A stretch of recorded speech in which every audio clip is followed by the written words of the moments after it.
E além dos balanços financeiros, a semana nos Estados Unidos foi marcada pela decisão do Federal Reserve de cortar em 0,25 ponto percentual a taxa de juros. Mas depois, a sinalização do presidente Jerome Powell desagradou Wall Street, já que ele não garantiu uma nova queda dos juros em dezembro. Sinalização dada também por outros integrantes do Banco Central americano, como o presidente do Fed de Kansas City, Jeffrey Schmidt. Vamos conferir, então, o conteúdo da CNBC americana. Boas-vindas aos membros do Fed na discussão sobre o corte de taxas desta semana. Stephen Miron apoiou meio ponto de corte, mas Jeffrey Schmidt, do Fed de Kansas City, defendeu a manutenção das taxas. O repórter de economia da CNBC em Nova York, Steve Leisman, tem a notícia para nós. Steve. O presidente do Fed de Kansas City, Jeffrey Schmidt, discordou esta manhã juntamente com a presidente do Fed de Dallas, Lori Logan, sugerindo um corte na taxa de juros em dezembro. Schmidt discordou do corte de 1/4 de ponto devido à análise da economia, impondo muitas restrições. Ele está preocupado com a inflação acima da meta de 2% do Fed e o impacto psicológico disso nas pessoas.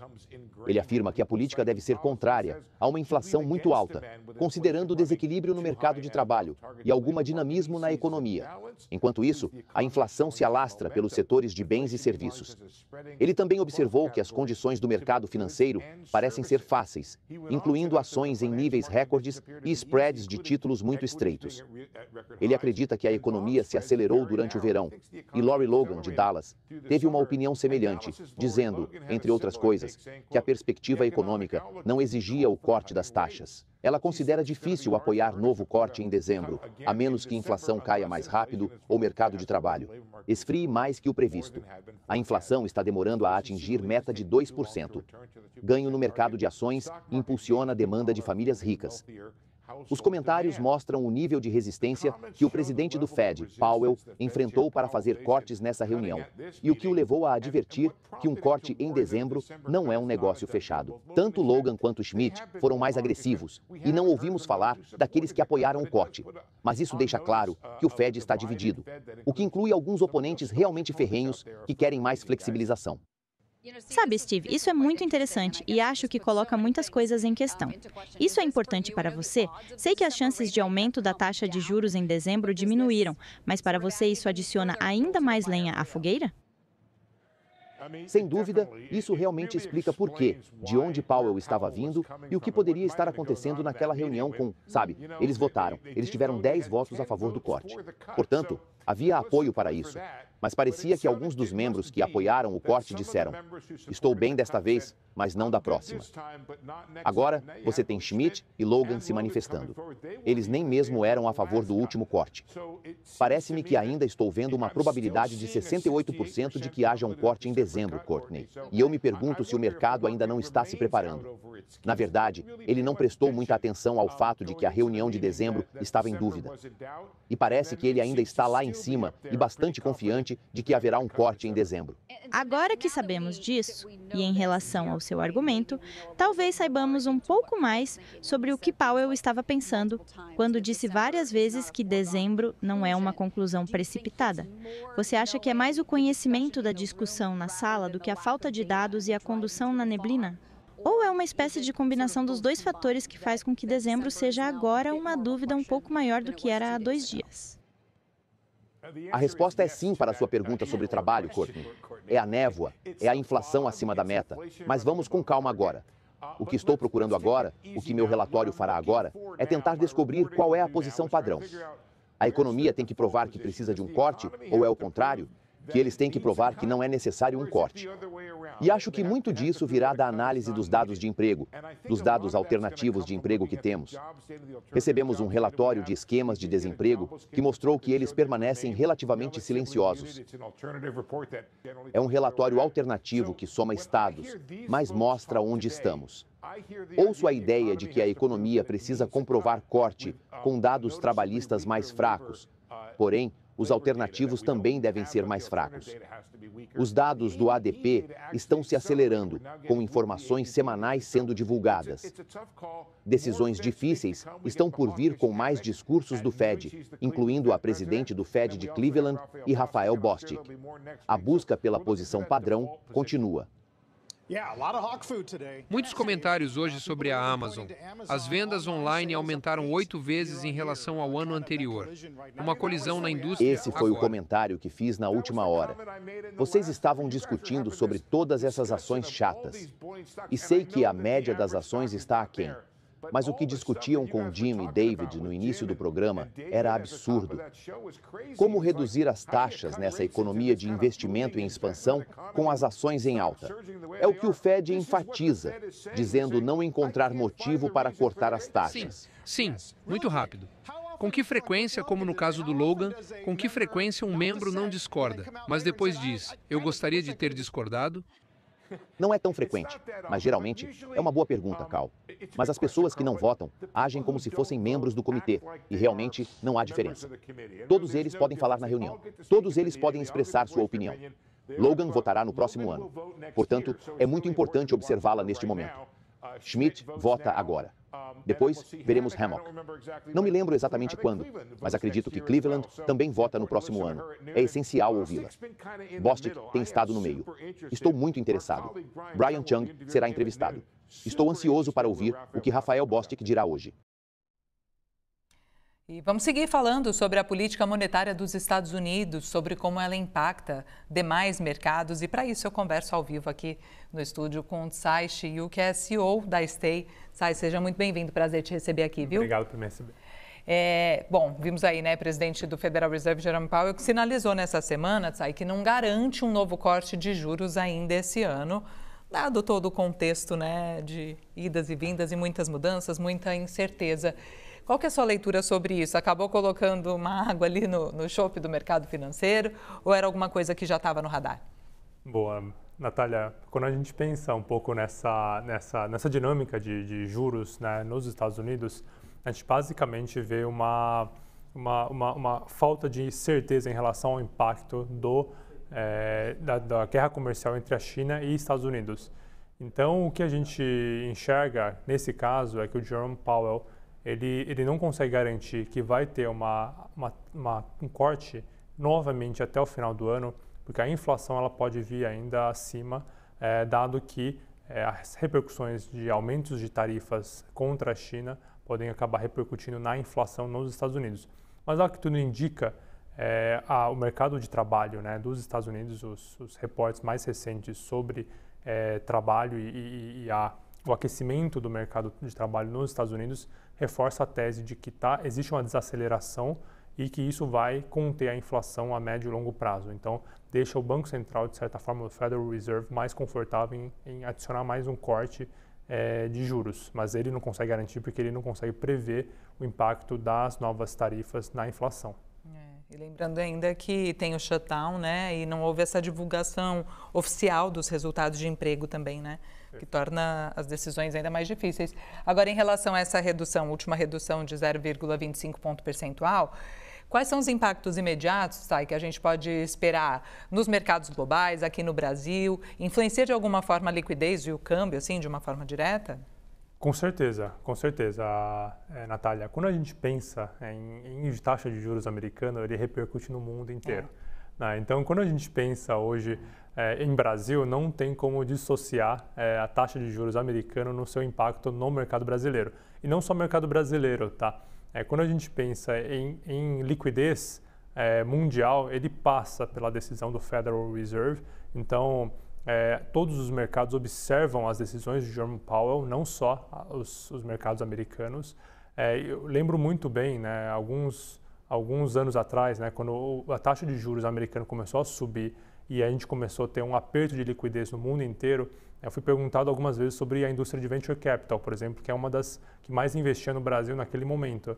E aí você teve uma falta de liquidez e as pessoas me perguntavam, mas o que melhora essa liquidez? É mais inovação? É AI?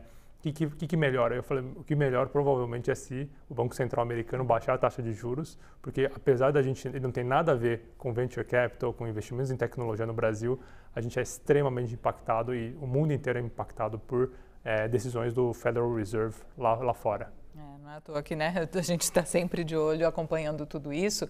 E nesse cenário de cautela, Tsai, Como que você acredita que essa postura cautelosa afeta o cenário de investimentos e o comportamento das bolsas, especialmente o mercado de tecnologia? Olha, Natália, quando a gente olha, né, o cenário mais geral, né, a gente vê, eu particularmente vejo como algo muito positivo. Tá? Então, quanto mais a taxa de juros nos Estados Unidos ele cai, você vai ter mais liquidez imediata nos Estados Unidos, obviamente, mas as repercussões secundárias no Brasil, elas são sempre positivas. Quando a gente pensa nesse mercado de investimentos, né, em tecnologia no Brasil, a referência é sempre os Estados Unidos. Então, taxas de retorno são sempre comparados com os Estados Unidos, porque é o principal mercado de tecnologia hoje no mundo. Né? Então, quando a gente pensa, né, olha para mercados como a América Latina, a Europa, nenhuma delas se compara ao tamanho e à robustez do mercado americano. Então, quando a gente vê a taxa de juros caindo nos Estados Unidos, a tendência é que a primeira repercussão seja diretamente nos Estados Unidos o mercado de investimentos em tecnologia nos Estados Unidos já está cada vez mais robusto e mais líquido, e a tendência é que ao longo dos próximos anos isso venha e tenha uma repercussão positiva no Brasil também. Se cair mesmo, né? Se cair. De novo, tá. E, Tsai, queria aproveitar a sua presença aqui para conversar um pouco sobre os resultados trimestrais, né, das grandes empresas de tecnologia, as Magnificent Seven. A maioria já divulgou esses resultados e eles trouxeram efeitos diversos, né, diante de investimentos elevados em IA e inovação. Elas estão, de fato, gastando muito com isso, né? Como que você avalia o impacto desses resultados, assim, no mercado de tecnologia e principalmente na percepção de risco desse setor? Quando a gente olha, né, para o setor como um todo de tecnologia, Natália, a gente acaba concentrando muito, de fato, nessas grandes empresas de tecnologia, né, são essas né, 7 magníficas que você comentou. Tem outros nomes que dão, né, que trazem referenciam essas grandes empresas de tecnologia. Os resultados eles foram um pouco, alguns vieram melhores, outros não vieram tanto, né? A gente estava vendo o comentário anterior da CNBC dos Estados Unidos falando de como a Amazon veio com resultados muito positivos. O que a gente vai ver, eu acredito, ao longo dos próximos anos, é um investimento muito pesado em CAPEX dessas empresas todas. Então, Apple, Meta, Amazon, todas elas vão precisar investir muito forte em CAPEX. Né? Então, e isso tende a beneficiar empresas que de fato vendem, né, a infraestrutura, o hardware por trás dos data centers que precisam processar AI. E aí eu estou falando de NVIDIA, né, principalmente, estou falando de AMD, mas existe uma corrida nos Estados Unidos para ver quem consegue manter o domínio sobre essa indústria nascente, que é a de AI. A AI já existe há muitos anos, mas nos últimos anos tomou uma proporção absurdamente grande. E aí você tem grandes nomes como o Mark Zuckerberg, que já se comprometeu a gastar muito dinheiro nesse setor, e os outros não podem ficar para trás, né? Apple, historicamente, né, que foi uma empresa sempre que inovou muito em termos de AI. Se você for olhar, né, os resultados recentes, a Apple vinha sendo muito punida por falta de investimento nesse setor, e eu imagino que ela vai fazer, né, agora uma transição para investir cada vez mais em data centers e coisas relacionadas à indústria de AI. E essa história que tanto se comenta hoje em dia da tal da bolha da inteligência artificial, você vê esse risco de fato, Tsai? Esse risco existe, Natália, não é impossível, né? Eu não sou um pessimista, então esses últimos dias, né, a NVIDIA atingiu pela primeira vez para uma empresa de qualquer setor, de qualquer indústria, o market cap, né? Então, o valor de mercado de 5 trilhões de dólares, né? Isso é mais do que praticamente o PIB do Brasil. Então, assim, é muito valor de mercado. E aí, sempre que a gente vê empresas de tecnologia atingindo esses patamares, vem, obviamente, a preocupação da bolha, que é super natural.